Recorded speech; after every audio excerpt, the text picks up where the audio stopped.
Anemone, finally. Fred, you know Miss Worry Not. She has kindly offered her services in helping you deal with your diagnosis and your future as a hairless young man. I'm telling you, there's some lunatic after me. She has a blue blouse, blonde hair. I also think she tampered with my chart.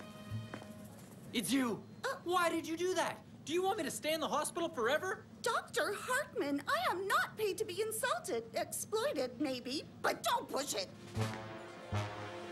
Everyone out, out, out, out. Fred needs urgent therapy so that he doesn't wallow surreptitiously in a sea of denial and self-pity.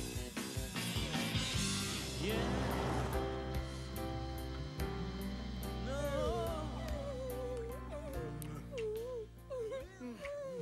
Okay, the movie's been over for 40 minutes. Can we go now?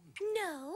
If you want to mend a broken heart, you have to think about something other than love for at least 3 hours a day. It says so in Estrogen. It's not my fault the film only lasted 2 hours. Go on, sit down and try not to think about when you were a couple. You'll see it's easy.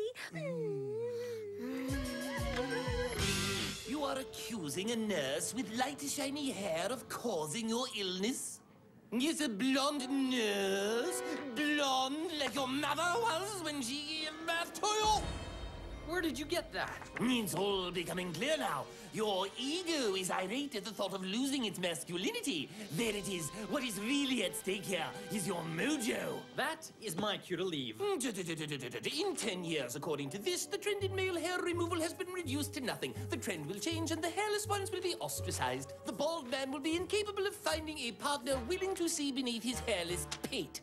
How many years did you study to come up with all this nonsense? No, ignorance. By accusing the nurse, you indirectly accuse your mother of trying to castrate you. You are scared that you will always be a mama's boy who stays at home and who all mothers dream of. I prescribe for you the strongest possible treatment. Confrontation!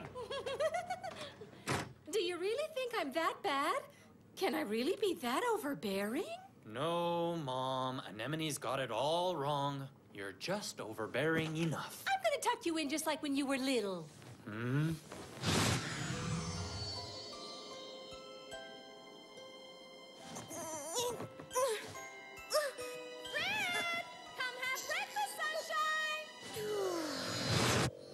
Mom, can you do me a favor and check up on that nurse? I don't trust her.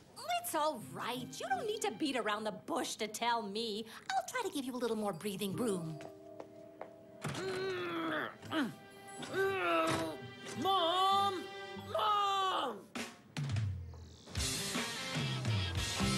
Everything's going really well. Now, it says here that you will go through a depression phase, and you'll think you're ugly. You're kidding. I think I'm okay looking. Okay, let's take a closer look. Your earlobes are shaped like cauliflowers. The space between your eyes is bigger than a quail's egg, and your pores are 3 different colors. You're certainly not the norm, sweetie. I'm so ugly! Another hurdle cleared. Now, it is time for your renaissance.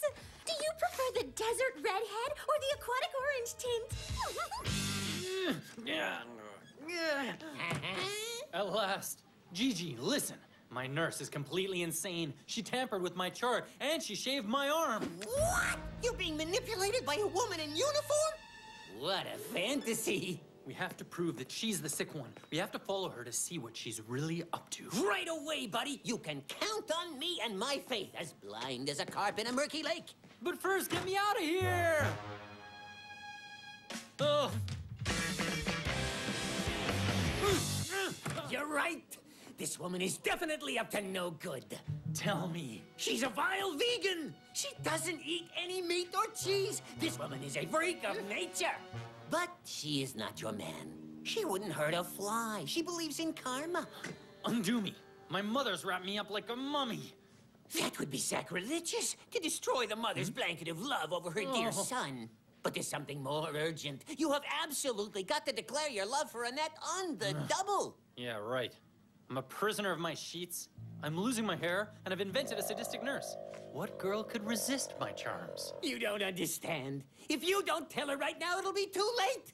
She detests men without hair. Gigi, you're right. I'll go see her. But to do that, you'll have to free me. I know a simpler, easier way to proceed. Let me see. I will be Cupid's arrow, you the tensed bow, and Annette will be the target. I'm the one who'll tell Annette you love her. Are you crazy? Maybe. I know it doesn't sound romantic declaring your love for someone through a surrogate. But I will be very vague and aloof. That way you will have the privilege of being the first one to actually say you love her. Gigi! Gigi! Gentle now, buddy. Annette! Huh? How did you get in without being eaten by my dog? Oh, I had a little trouble. It was a bit of a tight squeeze getting through your dryer exhaust tubing with my virile chest, but I'm straying from my reason for being here. I have something of vital importance to tell you. Okay, I'm listening.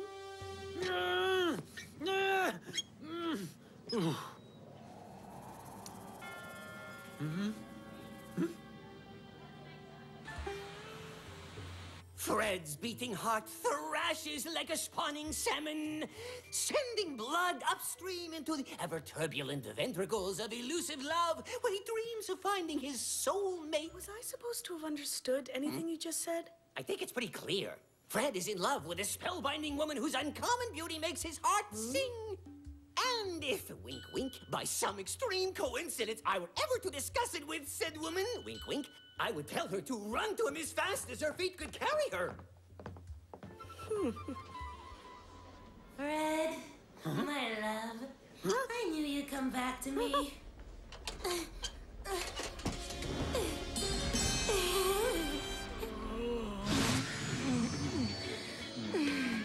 We hardly have anything in common. Who's that girl? Fanny, it's over. I'm sorry. I'll always love you.